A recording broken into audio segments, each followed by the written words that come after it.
Ireland Office and the Minister intend to further work with Film NI to promote the high quality and the lower costs that Northern Ireland have. We have lots to offer. Let's take advantage of it. Shannon, the movie, I think. Come on, Minister. If you're directing it, Mr. Speaker, I look forward to my visit to Strangford. I don't see enough of the honourable member in this House. The creative industries in Northern Ireland are booming, as he says, and they're backed all of the way by this government. We have a modern industrial strategy, a 10-year plan to back our strengths and unlock potential. The government has committed to increasing investment in creative industries to £31 billion by 2035. Sam Russell. Before, Mr. Speaker.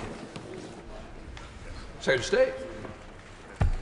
With permission, Mr. Speaker, I will answer questions 4 and 6 together. The 2023 Legacy Act was rejected by all the major Northern Ireland political parties, as well as by our domestic courts, victims and survivors, and by many veterans who saw it as an affront to the rule of law that they sought to protect. The government took a significant step in fulfilling our commitment to repeal and replace the Act by introducing the Troubles Bill, which received its second reading yesterday. Thank you, Mr. Speaker. I'm proud to represent a community with a lot of veterans, many of whom served in Northern Ireland. Can the Secretary of State tell me who is he engaging with to make sure that the protections for our veterans in the Legacy Act are as strong and effective as possible? Well, those protections have been drawn up following extensive consultation with veterans organisations, and I gave the House a commitment yesterday evening that I will continue to talk to veterans, to the Royal British Legion and to the Veterans Commissions and others to make sure we get these right. Sir Hall. Thank you, Mr. Speaker. My constituents Colin and Wendy Parry, whose 12-year-old son Tim, along with 3-year-old Jonathan Ball, were murdered in the 1993 Warrington bombing, and they've waited over 30 years for justice. Will the Secretary of State ensure that the government acts on the extracts of the Shawcross report and the 2018 Northern Ireland APPG recommendations and work across government to deliver justice for Libyan-sponsored IRA terrorism? And will he meet with me to discuss these matters? Secretary of State. Well, the whole House would once again want to express its sympathy to all the families affected by that terrible bombing. The government and predecessor governments have raised this issue with the Libyan authorities. It is a difficult process engaging with them. There are complications to do with the way in which their assets are held. This is a lead for the Foreign and Commonwealth and Development Office, and I will make sure that the appropriate minister hears the request that my honourable friend has made. Alex Easton. Thank you, Mr. Speaker. Secretary of State, isn't it the reality that this legislation has failed to win the confidence of many who served, and that's what is now needed? Are clear, robust protections against repeated investigations so that we honour our veterans in practice and not just in rhetoric. Well, I say to the honourable gentleman, those protections, including against repeated investigations, are clearly set out in the bill that the House gave a second reading to yesterday, and I hope that as people come to understand that they're there and how they work, they will offer the reassurance that he is looking for. Jim Allister. Yesterday in the second reading, the Secretary of State gave an undertaking that he would not appoint any paramilitaries to the Victims and Survivors group. In light of that undertaking, will he now underwrite it by indicating that he will accept an amendment to put into statutory form that there cannot be any paramilitary serving on the Victims and Survivors group? If his undertaking is good, then let's make it even better by putting in statute. Well, I think from memory, Mr. Speaker, I gave that undertaking 3 times at the dispatch box yesterday, and I hope that it would provide the honourable member with the assurance that he is looking for, because I'm quite clear no one with that record is going to be appointed to the Victims and Survivors panel. Parin Moon. Mr. Speaker, yesterday, along with the Veterans Minister, I met with a group of Special Forces veterans based in Cornwall. The Legacy Act's immunity scheme, which would have enabled immunity for terrorists and other key provisions, were ruled against by our domestic courts. Isn't it the case that any new government would have had to have dealt with this? Well, that is indeed the case. My honourable friend is absolutely right. It was quite wrong to have brought forward legislation to seek to give immunity to terrorists, which is what the last government's Legacy Act did, and that is probably the principal reason why it had no support in Northern Ireland, including from victims and survivors, because there is a fundamental principle. We believe in the rule of law, and it should apply to everyone, and that is why the government is acting in the legislation to finally, and the remedial order, to finally lay that failed attempt at immunity to rest. Gregory Stafford. Thank you, Mr. Speaker. Can I ask the Secretary of State was the Irish Deputy Prime Minister, Simon Harris, wrong when he said that there were no new protections for veterans in the Troubles Bill?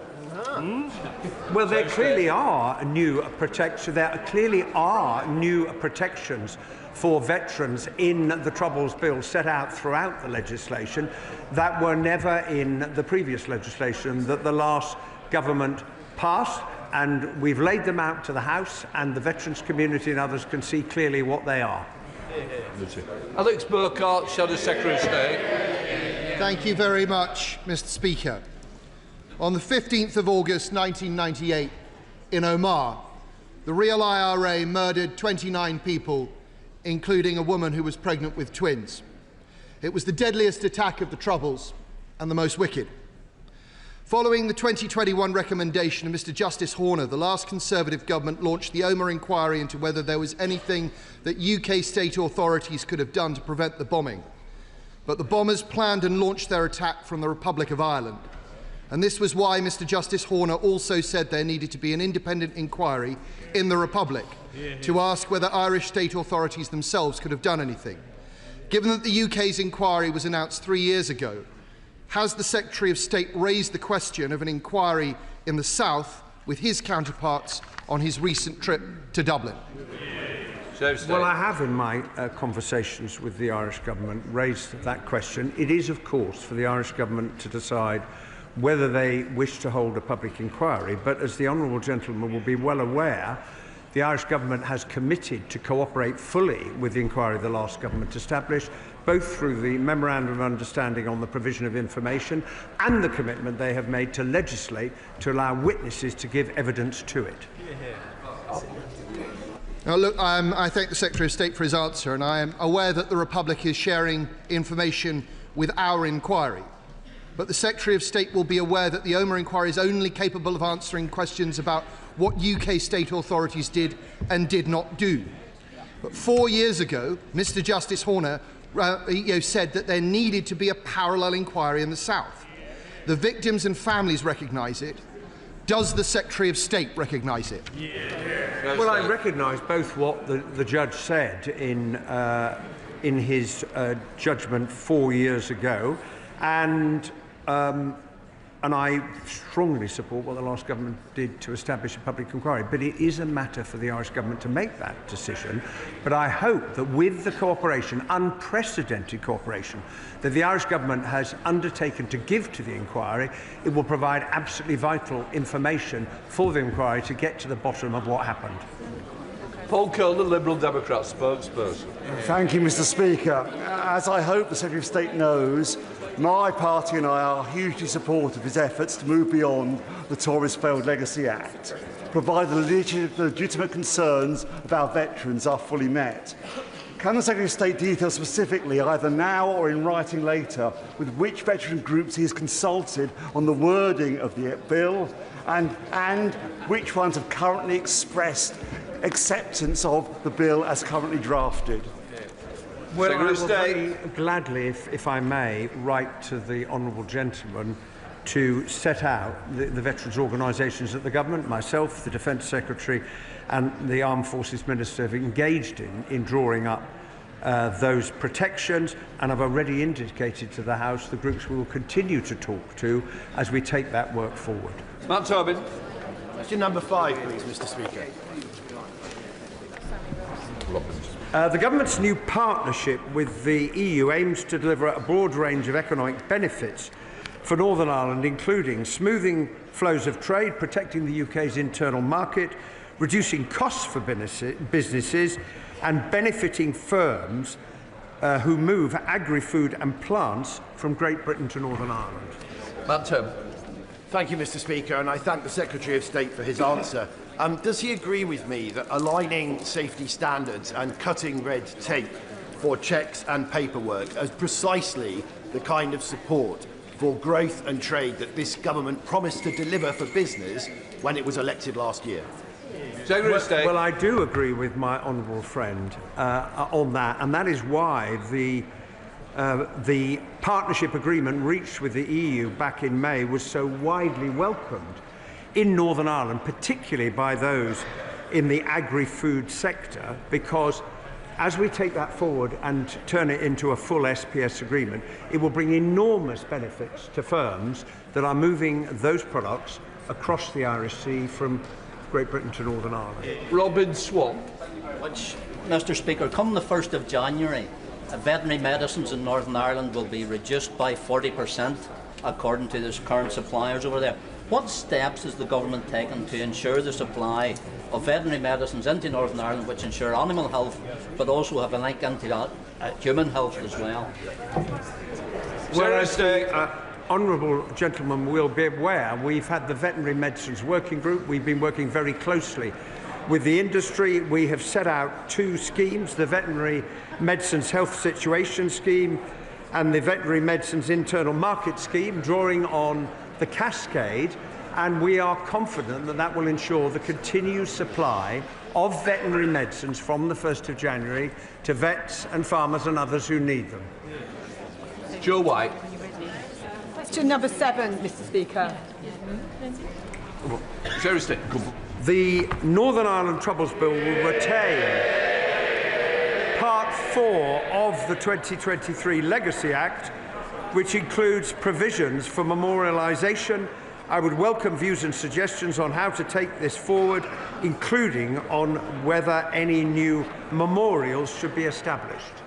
Joe White. On the 5th of April 1979, an IRA sniper fired at an armoured vehicle as it entered Anderstown RUC station, killing Blues Royal Serviceman Anthony Dykes. My constituent, whose mother, Kathleen, now aged 94, has never let his memory go. She told me her son is a forgotten soldier. There are monuments for soldiers killed in Afghanistan and Iraq, but nothing for those who served in Northern Ireland. Kathleen is now very frail. I am her voice today, asking government to commit to a national memorial. Well, first of all, could I express on behalf of the whole House our condolences to her on the loss of her son all those years ago. I would say that the names of those service personnel who died on deployment to Operation Banner are rightly listed on the Armed Forces Memorial at the National Memorial Arboretum as a lasting record of their sacrifice, and I don't know whether my honourable friend's constituent has had a chance to visit there. Perhaps it's something she might like to facilitate. Father of the House, Sir Edmund Lee.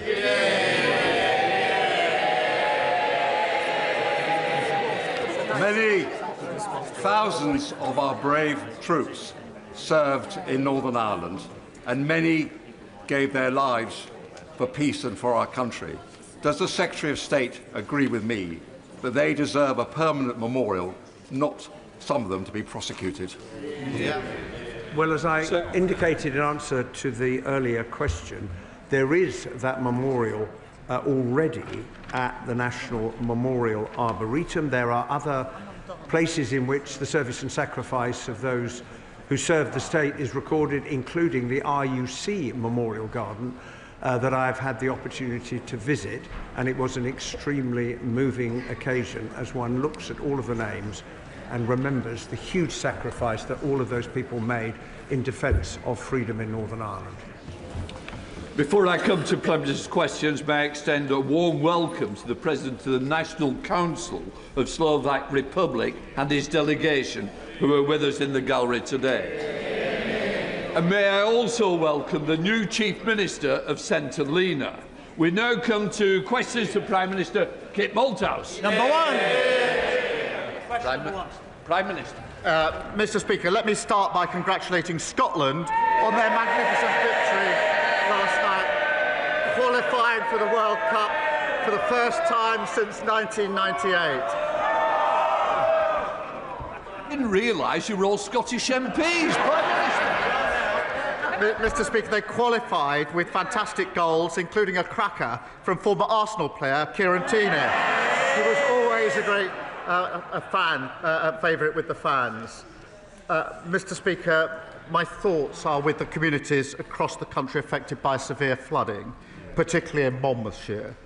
I've been liaising with the First Minister of Wales and want to thank all our emergency services for their response. Mr. Speaker, my thoughts are also with the family and loved one of Royal Fleet Auxiliary member James Elliott, who has sadly been lost. I know the contribution that personnel of the Royal Fleet Auxiliary make and the risks that they take in the line of duty. My thoughts, and I'm sure the thoughts of the whole House, are with those who knew him at this tragic and difficult time for them. Mr. Speaker, last Thursday I visited Anglesey to announce the construction of the country's first small modular reactor. That's the biggest investment in North Wales in a generation, creating more than 6,000 jobs. On Monday, we introduced the largest overhaul of the asylum policy in modern times, restoring control, fairness and creating safe and legal routes. And today I'm pleased to announce that inflation is coming down. There's more to do, but it's an important step. Mr. Speaker, this morning I had meetings with ministerial colleagues and others. In addition to my duties in this House, I shall have further such meetings later today. Mr. Speaker, many of us are becoming concerned that technical or procedural manoeuvres outside of this House may be used to prevent Parliament reaching a decision on the terminally ill adults bill. Now, the government is neutral on the bill itself, but I presume it's not neutral on the issue of democracy or the primacy of this chamber. So could the Prime Minister please reassure the House that the decision of elected members, and indeed the wishes and hopes of the vast majority of the people we serve, will not be frustrated in this way? Prime Minister. Can I thank him for his question? I know he feels strongly about this issue. As he says, the government is neutral on the passage of the bill. It is a matter of conscience, so there are different and respected views across Parliament. And it is for Parliament to decide in the end on any changes in this chamber. Scrutiny of the bill in the Lords is a matter for the Lords, but the government does have a responsibility to make sure that any legislation which passes through Parliament is workable, is effective and, of course, enforceable. John Trickett. Thank you very much indeed, Mr. Speaker. And the party opposite in government said that they would level up the country, but in fact they left the country divided. Austerity, deindustrialisation, stagnant wages, all took the heart, ripped the heart out of mining communities like the ones I represent. Everywhere you can see the legacy which the party opposite left. And how can it be right that the hard-working, loyal people in my constituency earn £400 a week or £20,000 a year less than people who live in Kensington? So will the Prime Minister now declare that it is the government's moral purpose to eliminate economic injustice, starting with the budget next week, announcing massive investment in the north and wherever else poverty and low pay raising its head? Well, can I thank him for raising this important issue, because they laugh, but working people paid a very heavy price for 14 years of economic failure. Austerity damaged the economy and decimated public services. A botched Brexit deal stifled growth, and the reckless borrowing on the mini-budget saw mortgages and the cost of living soar. He's right to raise this issue. We're determined to tackle inequality. He'll be pleased to know that under this government wages are up, but we need to do more. We've had a pay increase for the 3.5 million lowest paid, and the Chancellor will deliver a budget based on Labour values. Kevin Bainbridge, Leader of the Opposition. Thank you, Mr. Speaker. And can I associate our side of the House with the remarks the Prime Minister made about James Elliott?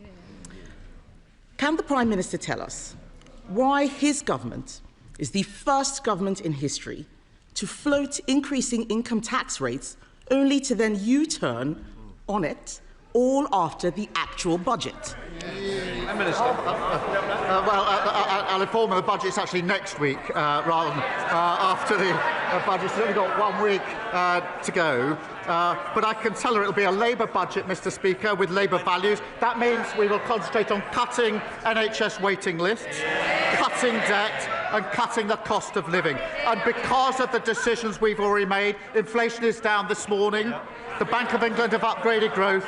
We've got a record £230 billion of investment into this country under this government. Mr. Speaker, he says the budget is next week, but we read all about it in the papers. This is the first budget to unravel before it's even been delivered. The Chancellor's cluelessness, I'm afraid, is damaging the economy now. The Prime Minister needs to end this shambles. So can he confirm today that he won't break another promise by freezing income tax thresholds? Mr. Speaker, the budget is 1 week today and we will lay out our plans. But what we won't do, Mr. Speaker, I've said what we will do in terms of protecting the NHS and public services. What we won't do is inflict austerity on the country as they did. It's caused huge harm. What we won't do is inflict a borrowing spree like Liz Truss did, also inflicted and did huge damage. Mr. Speaker, have they learnt anything? She's apparently got a golden economic rule, I think. So it's a very important rule, this golden rule. That there's this £47 billion of cuts with no detail. No wonder the Institute of Government says they're on very shaky foundations. They haven't listened and they haven't learned. Mr. Speaker, it is quite clear that they are going to freeze thresholds. We didn't get a clear answer from them, but this is really important. Because in her budget speech last year, the Chancellor said, and I quote, "I am keeping every single promise on tax that I made in our manifesto. So there will be no extension of the freeze in income tax and national insurance thresholds." Why was freezing thresholds a breach of the manifesto last year, but it isn't this year? Mr. Speaker, every week she comes along and speculates and distorts. Last year, Mr. Speaker, last year they predicted recession. And what did we get? The fastest growing economy in the G7 in the first half of the year. They opposed NHS investment, and what do we get? 5 million extra appointments in the first year of a Labour government. They tried growing the economy with millions on NHS waiting lists, with our schools crumbling and holes in our road. It didn't work. What do they want to do now? Go back to the same failed experiment. Mr. Speaker, he talks about speculation. The only people who've been speculating are his government every single day for the last 3 months. And he mentioned inflation in his last answer. Inflation has nearly doubled since they came into office. He wants a round of applause because it's come down a little bit. I will remind him that food inflation is up 4.9%. That is making life miserable for all of those people out there. But let's go back to thresholds, because this is important. When the Chancellor made that promise to unfreeze the thresholds, it wasn't an off-the-cuff comment. She said it on the floor of this House in her budget speech. That was a deliberate statement of government policy. So if she breaks such a clear promise, how can the public trust the word that she says next week? Mr. Speaker, she talks about inflation. It went to 11% on that. 11%. And the country is still paying the price. Inflation is down this morning, wages are up, and we've had 5 interest rate cuts, and that's because our fiscal rules are ironclad. And the Leader of the Opposition and the party opposite have no credibility on the economy. She was Treasury Minister during the worst decline in living standards on record. And she said that Liz Truss got the mini-budget 100% right. Not much room for flexibility there. 100%, that's pretty full marks, Mr. Speaker. She might want to tell us if that's still her position, 100% right for Liz Truss. Mr. Speaker, I was Treasury Minister at the height of the pandemic. We cleaned up that mess. Maybe he could clean up some of his own mess.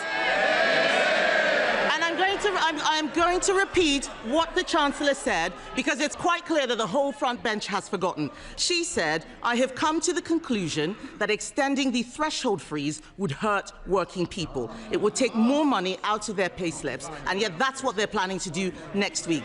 And all of this speculation is having real-world consequences.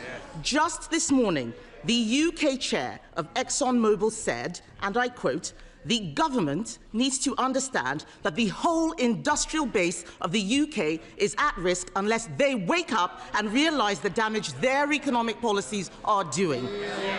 Mr. Speaker, can the Prime Minister tell us, is the loss of UK industry the price the country has to pay for having a clueless Chancellor? Mr. Speaker, let me just say about ExxonMobil, it is a difficult time for the workforce there, and we must focus on supporting them. We've been meeting the company for over 6 months and explored every possible reasonable avenue. They've been facing losses for the last 5 years. It's best to do the detail before you chunter. And they're currently losing £1 million a week. But she talks about policy and approach. On energy policy, she follows reform. On the European Convention, she follows the man who wants her job. And when her shadow minister said we should deport people lawfully here to achieve cultural coherence, she pretended that it didn't happen. I could go on. She was the Trade Secretary that didn't sign any trade deals. Cheerleader for the mini-budget, cheerleader for open borders, and when they were crashing the economy, botching Brexit and running down the NHS, she was right at the centre. She hasn't got an ounce of credibility. Mr. Speaker, on energy policy, what we are doing is listening to industry. What happened, I had a round-table... Ms Slinger, please. We don't want to have to sling you out. Mr. Speaker, just this morning, we heard from the chair of one of our largest energy companies. Last week, I had a roundtable with energy companies, and what they had to say about this Prime Minister and his energy secretary is unprintable. They are absolutely furious. Our oil and gas industry is dying, and he's standing there saying he had meetings. People out there are struggling, Mr. Speaker. The budget chaos is causing real anxiety. People aren't buying houses, businesses aren't hiring, and they are cancelling investment decisions. 2 weeks ago, the Chancellor called a ridiculous press conference to blame everyone else for her having to raise income tax. Then last week, she U-turned on her own U-turn. Instead, we can see they're planning to freeze income tax thresholds, something she said last year would be a breach of their manifesto. They are making it up as they go along. Doesn't the country deserve better than government by guesswork? Mr. Speaker, either we renew our country with Labour or we go back to austerity 2.0 with reform of the Tories. They left waiting lists at record highs. Almost 1 million more children in poverty, and they wrecked our public services. She comes here to talk down the country. We're turning the page. More NHS appointments, free breakfast clubs, free childcare, more homes and better public services. That's what we're fighting for, a Britain built for all. Lord Hatton. Mr. Speaker, standing in the heart of Weymouth, the Rectory is an iconic building. Formerly a theatre, once a bustling cinema and then a popular pub as well. And yet for more than a decade this building has stood empty. We want to turn this building into a thriving centre for arts and culture, hosting exhibitions and celebrating everything that makes Weymouth unique. So will the Prime Minister work with me and all the key players on the ground to revitalise the Rectory and reopen this fantastic building for our town? Prime Minister. Well, my honourable friend is a brilliant champion for South Dorset, and he's right to champion revitalising our high streets. The Minister for Heritage would be delighted to discuss how we can get this iconic building reopened as he wants. I'm pleased that Weymouth secured £20 million in Pride in Place funding, giving his community the power and resources to make a real difference to people's lives. Sir David, Leader of the Liberal Democrats. Thank you, Mr. Speaker. Can I associate myself with the Prime Minister's opening remarks? And can I also join with him in congratulating Scotland on their amazing win against Denmark and wish them well in the World Cup? And can I also say I hope Wales soon qualifies to join England and Scotland? But Mr. Speaker, Every year, there are more than 300 suicides related to problem gambling. It affects hundreds of thousands of families, tearing them apart. Meanwhile, online gambling firms are taking in record revenues of over £7 billion a year. Now, ITV News are reporting that one of them, Sky Bet, is moving its headquarters to Malta so it can save tens of millions of pounds in corporation tax.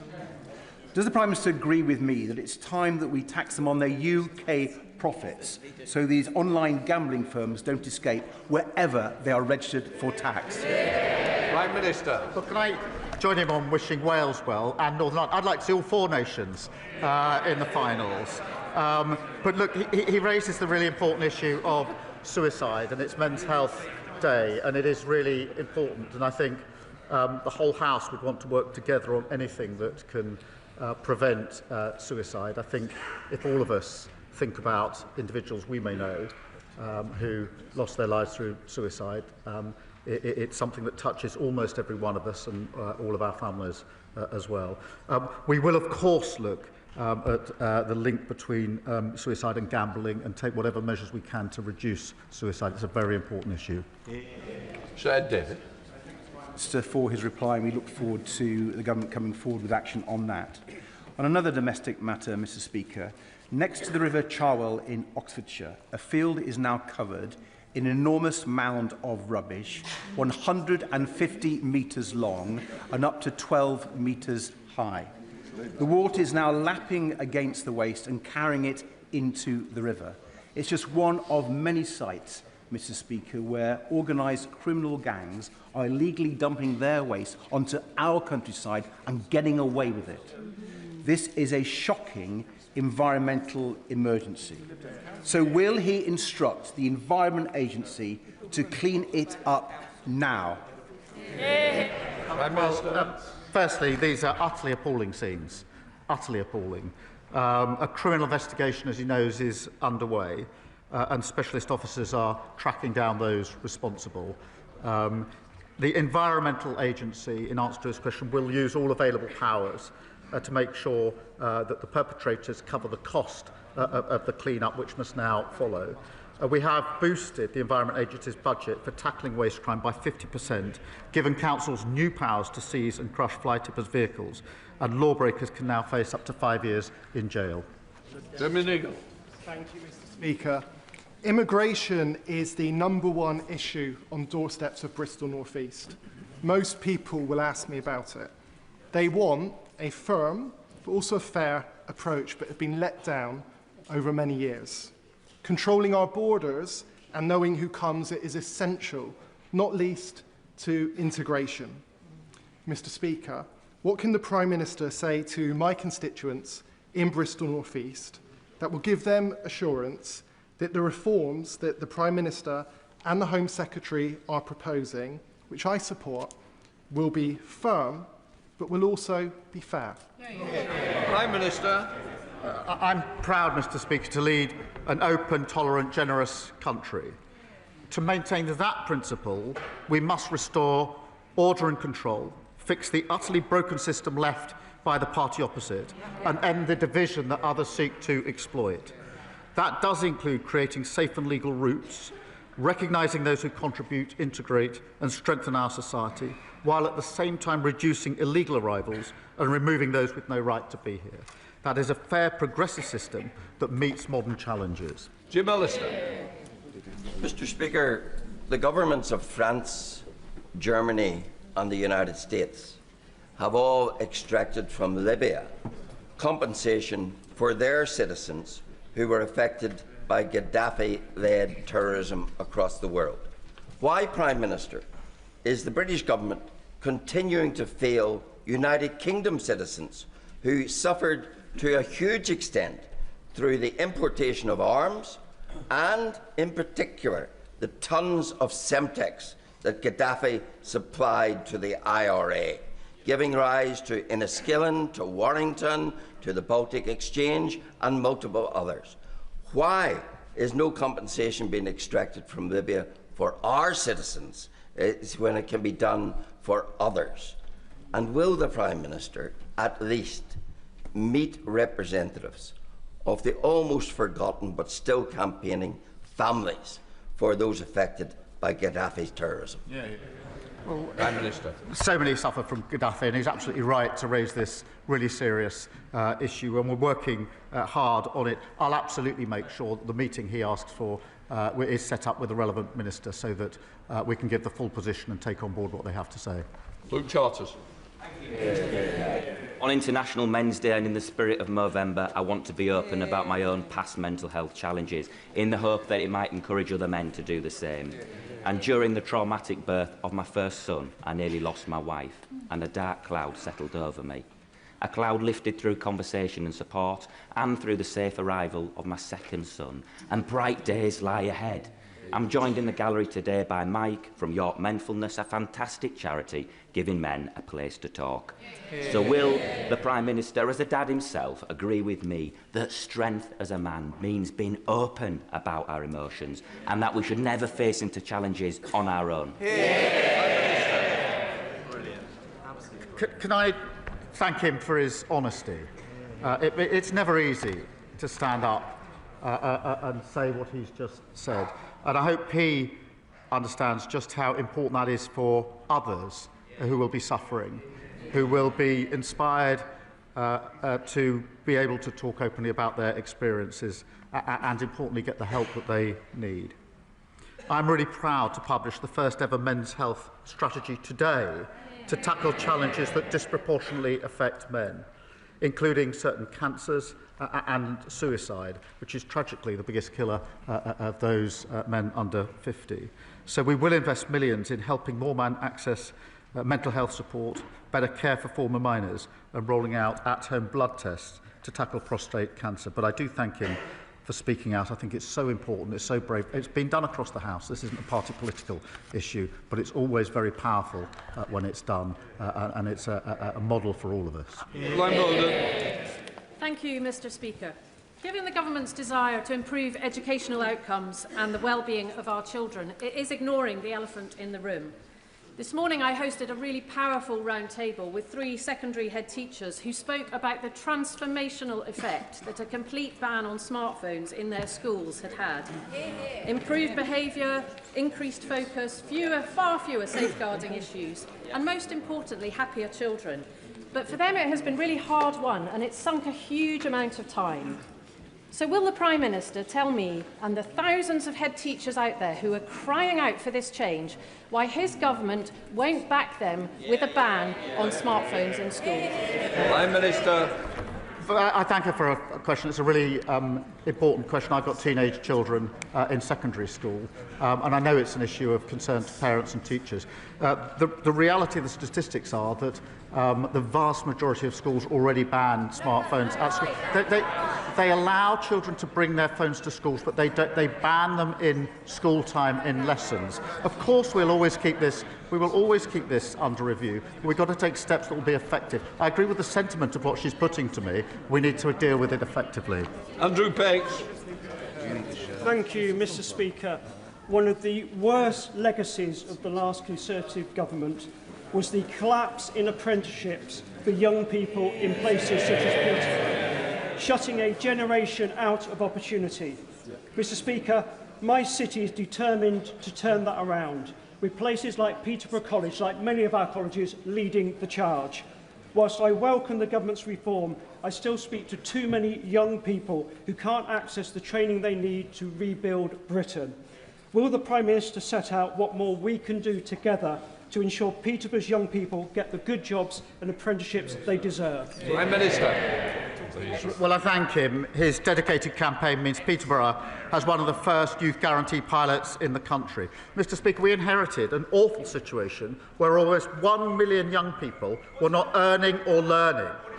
We refuse to accept that. That's why we're delivering the new youth guarantee, investing a record £3 billion into apprenticeships and increasing the national minimum wage for 16 to 20-year-olds.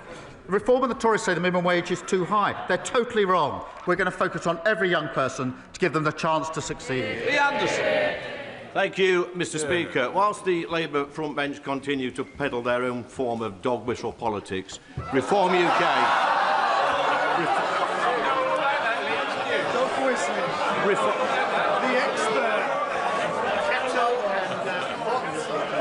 Reform UK are cracking on with the day job. Our reform-led councils are reform... Can I just say, you might say it's the way he tells them, but it might be worse. It's the way I tell them. Lee Anderson. Thank you, Mr. Speaker. Our reform-led councils have already identified savings of over £330 million in the first 6 months. And the Prime Minister may shake his head propped up by these gullible backbenchers, but here's the challenge. Will he guarantee, will he ensure that all the cancelled elections from this year and the proposed local elections for next year will go ahead in May 2026? Go on, be a man. I didn't realise this was quite so good at stand-up comedy. Mr. Speaker, he talks about dog whistle. Last week, his leader said he didn't have time to condemn the racist comments of his fellow MP for Runcorn. He also said he didn't have time to condemn his party calling children in care evil. He didn't have time. I wonder if you can ask his leader next door to him whether he's got time for his explanation for the stories in today's papers.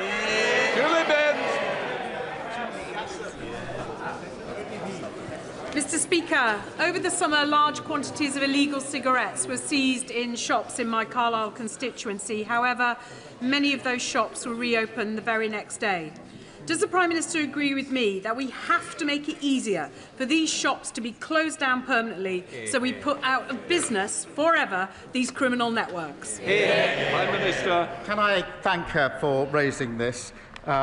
Because there's been a surge in response to illegal shops selling products they shouldn't be selling and not paying their taxes. It's very important. Raids in October, Mr. Speaker, saw over 900 arrests, almost £11 million of criminal profits were seized, and almost £3 million of illegal gear was destroyed. We need to go further to protect our high streets. That's why we're giving councils powers to prevent certain shops from even opening, supporting them to deal with unwanted shops, and through the tobacco and vapes bill, cracking down on rogue retailers who break the law. Josh Bumberley. Thank you, Mr. Speaker. Eastbourne resident Pam was given a cheque for £125,000 by her terminally ill partner, which she went on to cash in. But an error by the bank, Barclays, meant that only £125 was deposited. Barclays admitted the error and then said that they will compensate her for £250 for the inconvenience caused. What? Will the Prime Minister work with me to ensure that Barclays Bank pays Pam the compensation that she needs and deserves? And while we're here, will he commit to imposing a windfall tax on the banks like Barclays on their excess profits to bring bills down for residents struggling? Prime Minister. The case of his constituent Pam is staggeringly bad, absolutely terrible. If he could provide me with the full details of it, I will make sure that the government joins him in doing whatever we can in relation to his constituent. And before I sit down, may I take a moment to send my warmest congratulations to the honourable member on getting engaged, I think, on Thursday. The proposal, I think, was right here in Parliament. You never know what you might find in this dispatch box. But on behalf of my party, and actually I'm sure the whole House, can I wish him and Connor a lifetime of happiness. Connor Naismith. Thank you, Mr. Speaker. Crewe Railway Station is the gateway to the north and indeed the shop window for my constituency, with an average annual footfall of 4.5 million people. I am working with Cheshire East Council on ambitious plans for Crewe 360 to deliver much needed investment into the station and into the land around the station, and we want to adopt the Railway Industry Association's Station Investment Zone proposals, which could deliver much needed improvements in transport, housing, regeneration and economic growth. Does the Prime Minister agree with me that Crewe would make a perfect pilot for these proposals? And will he agree to work with me to bring government departments around the table so that we can make these plans a reality? Minister. Well, I thank him for his question. Because of our actions, Mr. Speaker, house building near stations like Crewe will now be a default yes. That means tens of thousands of homes delivered far sooner for families with great transport links as standard. I'll make sure that he meets the relevant ministers to drive forward growth. Every step we've taken to deliver more homes has been opposed by the parties opposite. They're the blockers, Labour are the builders. James McMurdo. Thank you, Mr. Speaker. Mr. Speaker, it is an open secret that the gig economy is a magnet for organised crime and illegal workers. As Christmas approaches and demand increases, so do the associated risks. Will the Prime Minister please explain why enforcement in this area is so low and what he will do to restore order? Well, we're delivering a record crackdown on illegal working in the gig economy, expanding the right to work and facial recognition checks, which are really important. We're also introducing a new criminal offence of trespassing with intent to commit a crime through the Place and Criming Bill. Mr. Coteau. Thank you, Mr. Speaker. Based on the reactions care or remember, but every day I see the cost to my constituents in Bournemouth West of years of cuts to public services.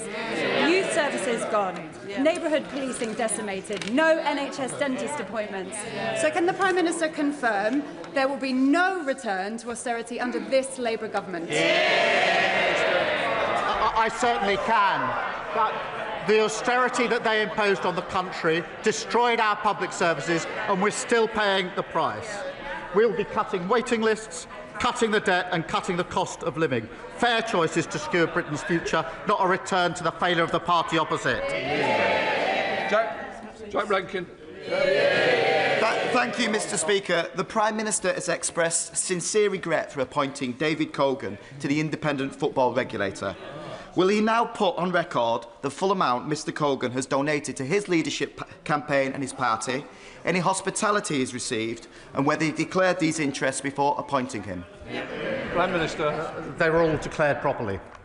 Not the amount. Mr. Speaker, this Friday we commemorate the 51st anniversary of the Birmingham pub bombings, in which 21 people lost their lives in what is still the largest unsolved murder in our history. The families do not believe that the approach set out by the government will discover the truth and that only a public inquiry will do. Can we now have the meetings in order to hear the families' concerns direct and agree an approach that will command not just confidence but will find the truth of who bombed Birmingham? Prime Minister. Well, can I extend my deepest sympathies that remain with the bereaved and survivors of the horrific pub bombing in Birmingham in 1974. We do believe the most appropriate route is through the Independent Commission for Reconciliation and Information Recovery, but Honourable Friend has raised this issue directly with me, and of course I'll make sure that the relevant meeting is set up so that he and the families can put their point of view for us to consider. Mr. Speaker, you and the Chamber will be well aware that I represent the biggest and most remote constituency in the UK. And I'm bound to say, Mr. Speaker, that in it, bank branches are becoming rarer than sightings of the Loch Ness Monster. We have no banks at all in the huge county of Sullivan. Now, we have legislation that provides for access to cash, but what we don't have is legislation that provides for face-to-face banking services.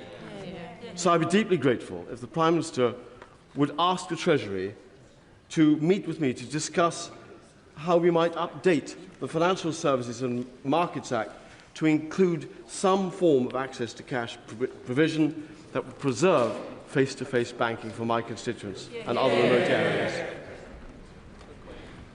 Mr. Speaker, I know how important face-to-face banking is to local communities. As he knows, we're rolling out banking hubs. Decisions over location are taken independently, but they should be rolled out wherever there is a need for one.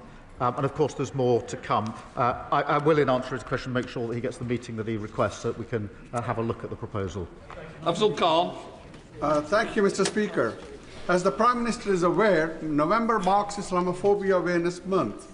This Labour government has shown a steadfast commitment to supporting Muslim communities, particularly through consulting on the definition of Islamophobia.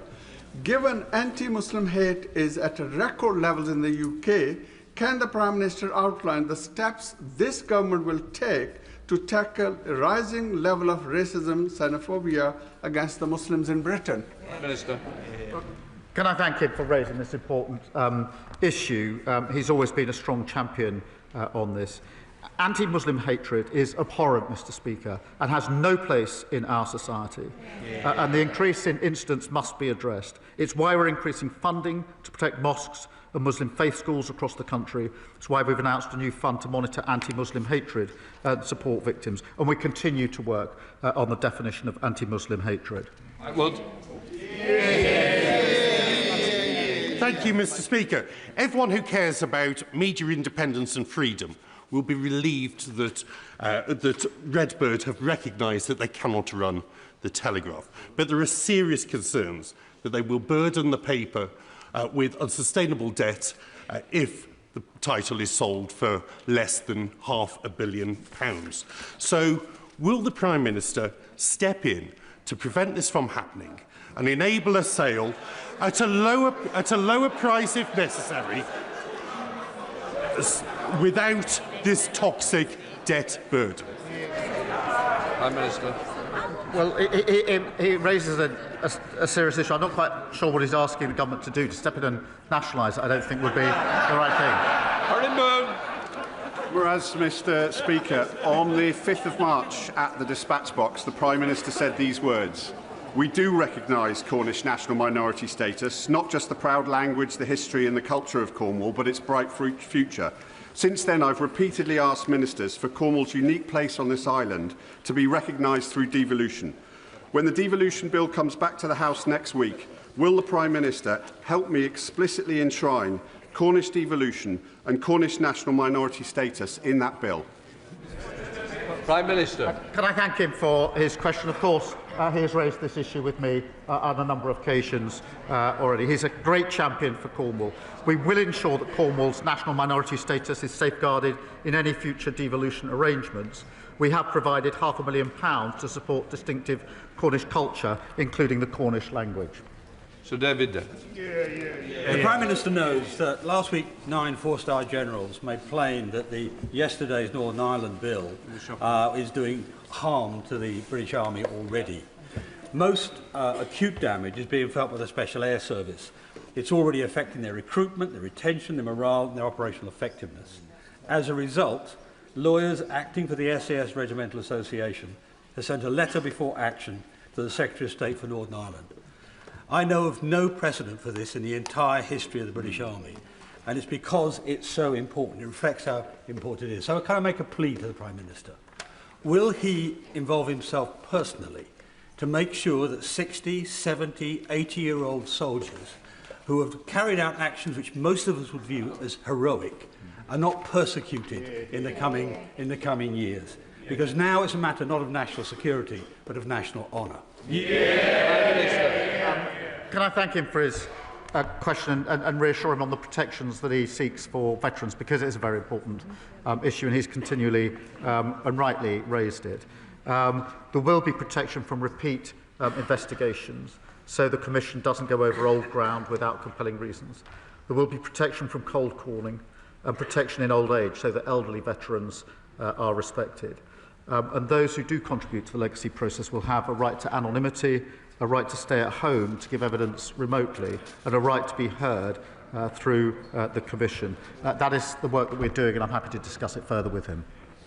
To end on the subject, no doubt we can expect is Scotland's victory total correct. Thank you, Mr. Speaker.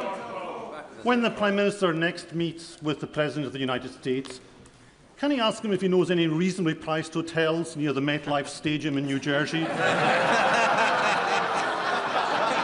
where the World Cup final is to be held? And as we are about to provide the biggest boost to whisky exports since our trade deal was signed, can he ask the Chancellor to gently consider excise duties next week so we Scots can continue celebrating at reasonable prices? Prime Minister. I thank him for his question. On the question of whisky, it is important that we do everything we can to support whisky. I'm really pleased with the progress we're making with the United States and, of course, with India as well under the trade deal. I'll continue to discuss what more we can do with him. That completes Prime Minister's questions.